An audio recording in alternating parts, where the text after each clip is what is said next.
Hello everyone, welcome again. Today in this video I'm going to continuing my chapter that is protein shorting and transport.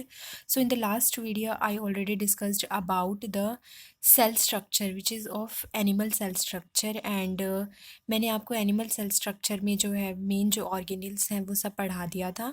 वो इसीलिए पढ़ाया था क्योंकि हम जो है इस प्रोटीन शॉर्टिंग एंड ट्रांसपोर्ट में जो भी ऑर्गेनेल को मतलब टर्म्स जो है हम यूज़ करेंगे उनके बारे में बेसिक आपको पता होना चाहिए। जैसे कि यहाँ पर लिखा भी है the endoplasmic reticulum, Golgi apparatus and lysosome. तो ये ऑर्गेनेल्स जो है ये हमारी सेल के अंदर प्रेजेंट होती हैं और इनके बारे में आपको बेसिक नॉलेज होनी चाहिए। तो मैंने आपको एक जो है रफ स्ट्रक्चर जो अच्छे से डिस्क्राइब कर दिया था, जो कि हमारा लास्ट टाइम मैंने आपको यूकैरियोटिक सेल स्ट्रक्चर का बताया था, जो कि मैंने एनिमल सेल स्ट्रक्चर बताई थी। प्लांट सेल स्ट्रक्चर के बारे में हमने डिटेल में स्टडी नहीं किया था। आज मैं आपको प्रोटीन शॉर्टिंग के बारे में बताने से पहले एंडोप्लाज्मिक रेटिकुलम की स्ट्रक्चर जो है वो बता देती हूँ। तो यहाँ पर आप एक डायग्राम देख भी पा रहे हो, यहाँ पर न्यूक्लियस दिखाया गया है। न्यूक्लियस जो मैंने लास्ट वीडियो में बताया था कि हमारी जो सेल है उसके अंदर एक सेंटर में हमारा डीएनए प्रेजेंट होता है, जो कि एक बाउंड्री में प्रेजेंट होता है। उस बाउंड्री जहाँ पर हमारा डीएनए प्रेजेंट होता है और वो बाउंड्री से कवर होता है तो उसको पूरे को हम न्यूक्लियस बोलते हैं। सॉरी। तो जो ये न्यूक्लियस है ये डबल मेम्ब्रेन स्ट्रक्चर होती है और यहाँ पर आप देख सकते हो कि ये वाला जो हमारा न्यूक्लियस है ये न्यूक्लियस यहाँ और यहाँ इसकी जो डबल मेम्ब्रेन स्ट्रक्चर है इसमें आपको न्यूक्लियर पोर दिखाई देंगे। न्यूक्लियर पोर में बेसिकली आरआरएनए पार्टिकल्स होते हैं और बहुत सारी प्रोटीन्स होती हैं जो जो भी हमारी न्यूक्लियस के अंदर बनता है, जो भी प्रोटीन बनती है, जो भी सिंथेसाइज होती है वो फिर यहाँ से ट्रांसफ़र हो जाती है। उसके अलावा बहुत सारे मटेरियल का एक्सचेंज भी न्यूक्लियर पोर से होता है। अब आप यहाँ पे एक चीज़ देख सकते हो कि यहाँ पर जो ये आउटर मेम्ब्रेन है, क्योंकि न्यूक्लियस तो जो है वो दो डबल मेम्ब्रेन स्ट्रक्चर है। ये न्यूक्लियस का ल्यूमन है पूरा का पूरा, और यहाँ पर यहाँ से न्यूक्लियस के बाहर वाली मेम्ब्रेन की जो है एक बल्ज आउट हो गई है। ये जो फोल्डिंग इसने क्रिएट कर ली है, तो ये सारी फोल्डिंग्स जो दिख रही हैं आपको, ये है हमारा एंडोप्लाज्मिक रेटिकुलम। अब ये एंडोप्लाज्मिक रेटिकुलम जो है ये दो तरह का होता है। ये हमारा रफ एंडोप्लाज्मिक रेटिकुलम भी हो सकता है और ये हमारा स्मूथ एंडोप्लाज्मिक रेटिकुलम भी हो सकता है। तो यहाँ पर एक लिखी हुई है एक term that is rough endoplasmic reticulum. इसका मतलब ये है कि इस जो आप यहाँ पे ये फोल्डिंग देख रहे हो इसके ऊपर जो ये स्फेरिकल शेप आपको दिखाई दे रही है, ये बेसिकली राइबोसोम है, जो कि एक अनदर ऑर्गेनल है जो कि हमारी सेल स्ट्रक्चर में ही पाई जाती है। तो जब ये राइबोसोम हमारे एंडोप्लाज्मिक रेटिकुलम के ऊपर प्रेजेंट होते हैं तब हम इसको रफ एंडोप्लाज्मिक रेटिकुलम कहते हैं, और ऐसा इसीलिए कहते हैं क्योंकि इस टाइम पर ये प्रोटीन सिंथेसिस में हेल्प करता है। तो रफ एंडोप्लाज्मिक रेटिकुलम का मतलब ही ये हो गया कि जब एंडोप्लाज्मिक रेटिकुलम के ऊपर हमारे राइबोसोम्स प्रेजेंट होंगे तो हम उसको रफ एंडोप्लाज्मिक रेटिकुलम कहते हैं। बट अगर यही स्ट्रक्चर विदाउट राइबोसोम होगी, जैसे कि आप यहाँ पे देख सकते हो, ये देखिए यहाँ पर किसी भी तरह का कोई भी स्फेरिकल स्ट्रक्चर जो है वो स्मूथ एंडोप्लाज्मिक रेटिकुलम के ऊपर प्रेजेंट नहीं है, तो हम इसको स्मूथ एंडोप्लाज्मिक रेटिकुलम कहेंगे। इसके बाहर जितना भी स्पेस होगा वो सारा साइटोसोल कवर करेगा, क्योंकि जो एक होता है साइटोप्लाज्म और एक होता है साइटोसोल। किसी भी ऑर्गेनेल के चारों तरफ जो एक बिल्कुल खाली स्पेस होता है जहाँ पर किसी भी तरह की अदर ऑर्गेनेल प्रेजेंट नहीं होती, हम उसको साइटोसोल बोलते हैं। और साइटोप्लाज्म जो है वो मेन अरीना होता है एक्टिविटीज़ क्या, सेल के लिए, तो उसमें सारी ऑर्गेनेल्स प्रेजेंट होती हैं। तो बेसिकली न्यूक्लियस की ही आउटर मेम्ब्रेन की जो इनफोल्डिंग्स हैं, जो उससे एक बल्जिंग आउट होकर न्यू फोल्डिंग्स बनती है, वो एंडोप्लाज्मिक रेटिकुलम बनाता है। और दो तरह का होगा, रफ और स्मूथ एंडोप्लाज्मिक रेटिकुलम। अब जो ये इन फोल्डिंग्स आप देख रहे हो इनको हम जो है ट्यूबुल्स बोल देते हैं या फिर हम इनको सिस्टर्ने बोल देते हैं।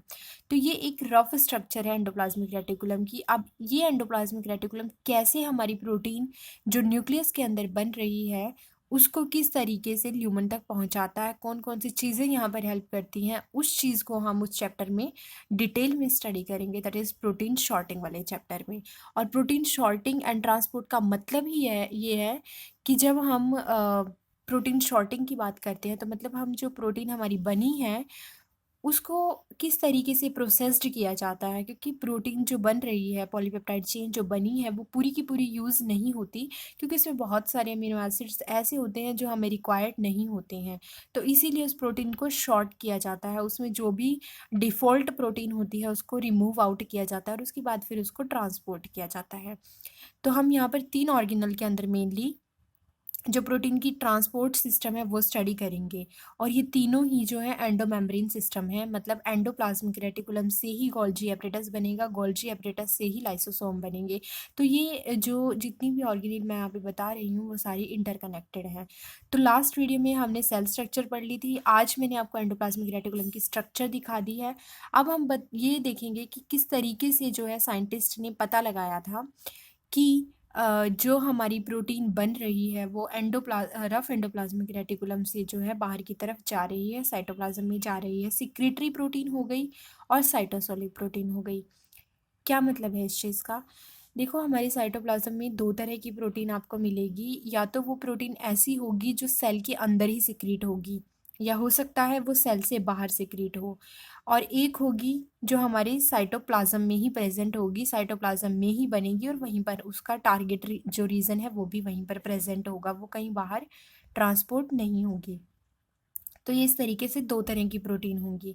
यहाँ पे आपको स्ट्रक्चर में रफ एंडोप्लाज्मिक रेटिकुलम और स्मूथ एंडोप्लाज्मिक रेटिकुलम का इलेक्ट्रॉन माइक्रोग्राफ जो है वो शो किया गया है, और यही मैंने आपको जो है अभी थोड़ी देर पहले बताया है, फिगर से समझाया कि किस तरीके से एंडोप्लाज्मिक रेटिकुलम जो है वो दो तरह का होता है।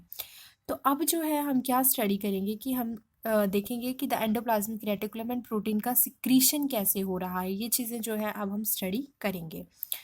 उससे पहले हम ये देखते हैं कि किस तरीके से ये पता लगाया गया था कि प्रोटीन का जो पाथवे है वो किस किस पाथवे को फॉलो करती है, किस किस ऑर्गेनेल को फॉलो करती है जब वो बनने के बाद ट्रांसपोर्ट होती है। तो यहाँ पे किया क्या गया था, ये स्ट्रक्चर दिखाई गई है मेनली, जो कि एक पूरी सेल स्ट्रक्चर दिखाई गई है।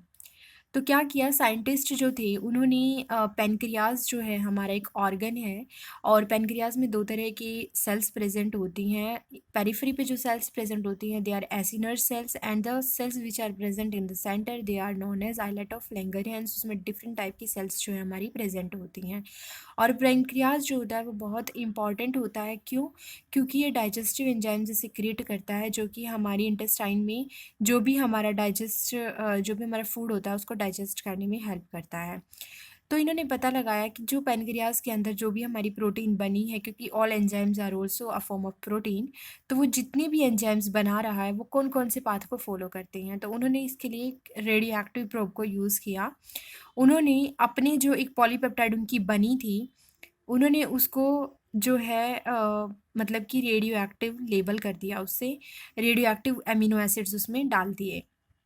उसके बाद उन्होंने ये पता लगाया कि जब न्यूक्लियस में प्रोटीन बन चुकी है, क्योंकि ट्रांसलेशन जो है, ट्रांसलेशन का मतलब ही होता है कि प्रोटीन की सिंथेसिस, क्योंकि जब हम डीएनए से एमआरएनए बनाते हैं तो उस प्रोसेस को हम ट्रांसक्रिप्शन कहते हैं, और जब एमआरएनए से हम प्रोटीन बनाते हैं तो उस प्रोसेस को हम ट्रांसलेशन कहते हैं।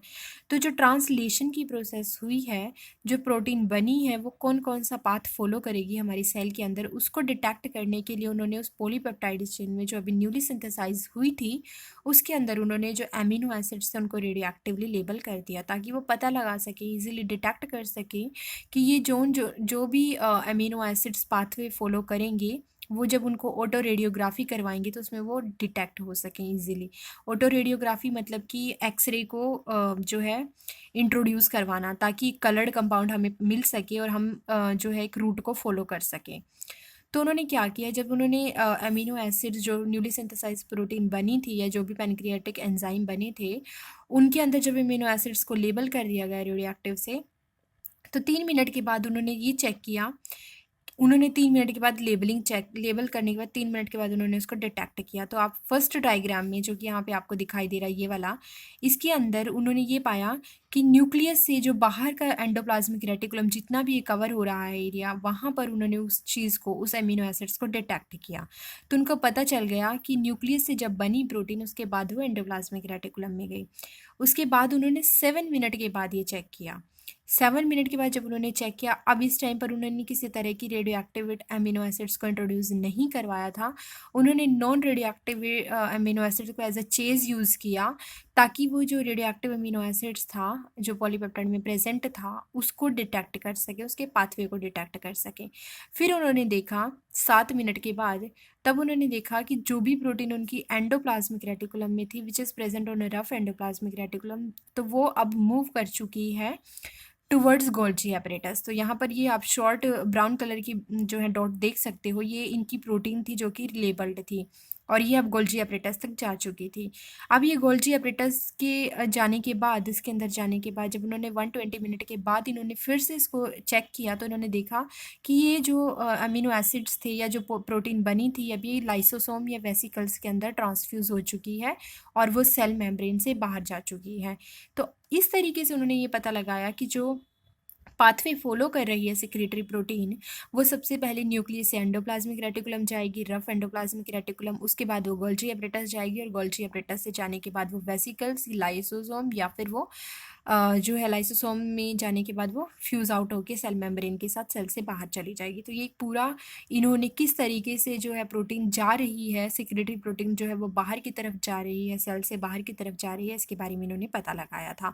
तो एक बहुत अच्छा एक्सपेरिमेंट था जिसमें इन्होंने ये पता लगाया कि कौन कौन सा रूट फॉलो कर रही है पॉलीपेप्टाइड।